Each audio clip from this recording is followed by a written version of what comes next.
Hola, clase. I wanted to talk a little bit about what you're going to be doing for week 2, and a little bit about week 1. So you should be wrapping up what you've done for week 1, working on learning some vocabulary.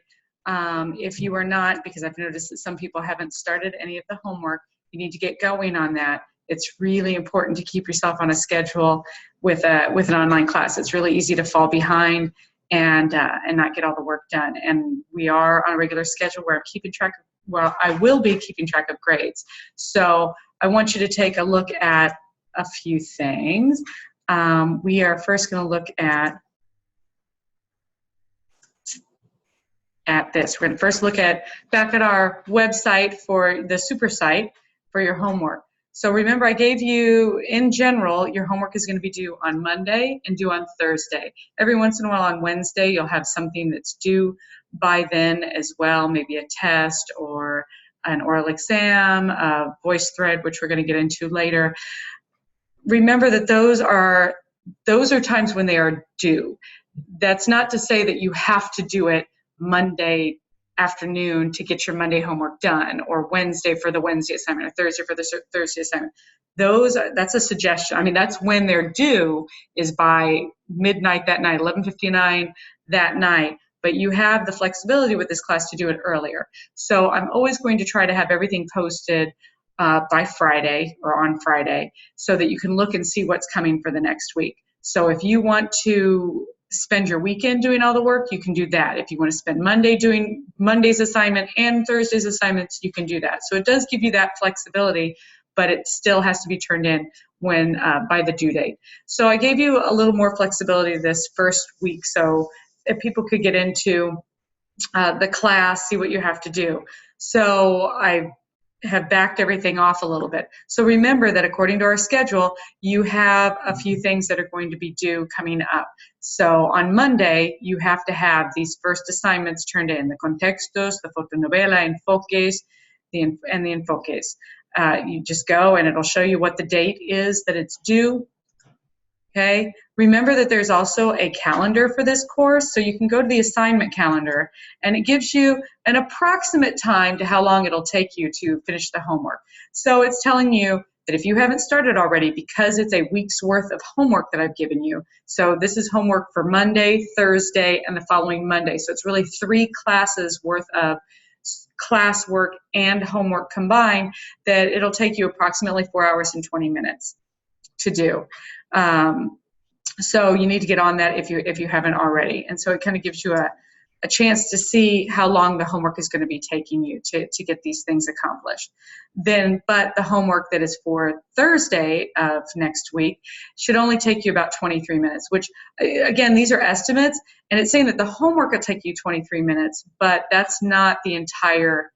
There's a little bit more to do for that. So I wanted to talk about what you are going to be doing this week. You're going to be talking about the present tense. There are some assignments to do those. I did want to mention that there is this right here where it says the present tense. If you click on that, and I don't have it marked as due because it was kind of, you don't have to access the present tense through here. This will take you to the virtual book, but what it's telling you is you need to go to that section of the book, and it's got an explanation. If we look at it, and we can make it larger, it gives you an explanation of the present tense. It gives you the conjugations. So I didn't mark that as that's an assignment that you have to do, but that's the beginning of what you have to do. It gives you the whole explanation of it. So you can either use your regular book or use the virtual text, but I didn't mark it because I didn't want you to have to access it through there to get to it.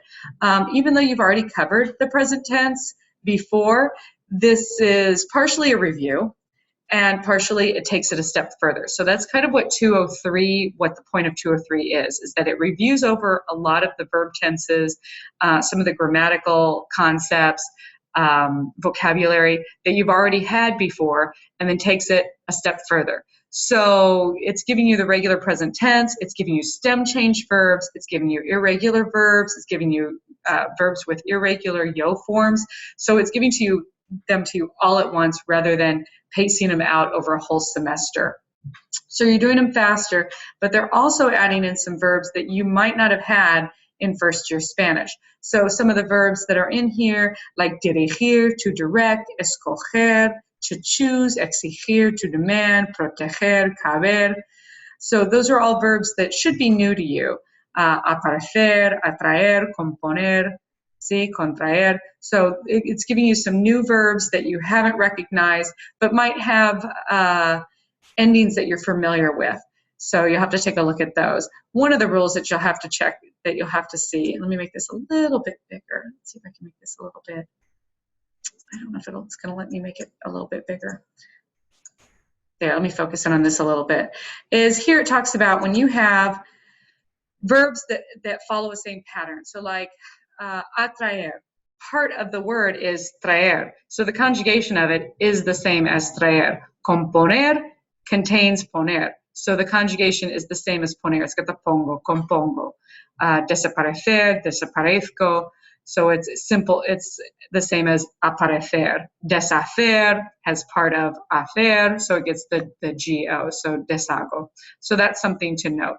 So those you need to be covering on yourself. When we get to some harder grammatical concepts, I will probably make some tutorial videos as well, but this is pretty cut and dry. It's straight memorization. But later on, when it gets to things that are maybe a little confusing, I'll make some tutorial videos to go along with them. I also wanted to mention that in this chapter of the book for next week, one of the other things that you're going to have to do, let's see if I can close this down. One of the other things you're going to have to do is this, the Cinemateca. These you're going to watch a movie. So here's the movie. There's a preparation activity, a vocabulary activity to do first, but then it also gives you a video. And what these videos are is let me show you a picture. Where's the textbook? That.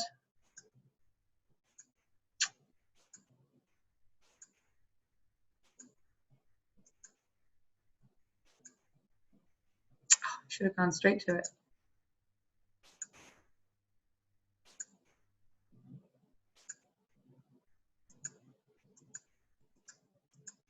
Ah, doesn't want to go. Anyway, is it going to go? No.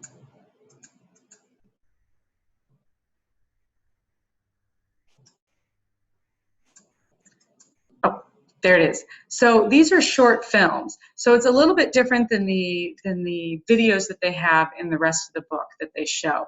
The other videos are videos that they have made specifically for students. So it is at your vocabulary level. The speed might be a little fast for you, but they're made with foreign language learners in mind. The films that you watch in the Cinemateca section are real short films that are made in Spanish-speaking countries that people can go to the movie theater and see short films, or that they put them up for prizes. And they're all around 15, 20, 25 minutes, about that long.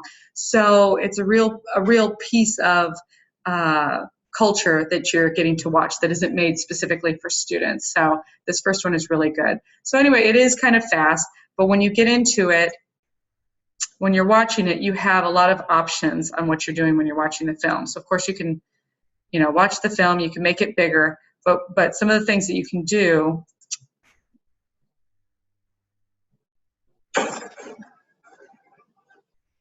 while you're watching the film, of course you can make it bigger, but you can also do things like this. You can have hints, you can have subtitles, so you can put in English subtitles if you want to. You can put in Spanish subtitles. So if you want to try watching some of it with no subtitles and just see a few minutes how much you understand, it's a really good practice. And then if you want to, you can put in Spanish subtitles and see how that goes. So it's so short that it gives you a lot of options to really try to push yourself and see how much you can understand. And of course, you can go straight to the English subtitles. The transcripts give you the words along the side in either Spanish or English along with it. But the first film is really, really good. So anyway, that's a little bit about what's going on this week. The homework that you have due, make sure that you're paying attention to the calendar, that you're keeping up with the work that you have to do, and I think that's going to be it for this week. So I'm going to have another video up, so take a look at that one too, because it's about forming our chat groups. So thank you very much.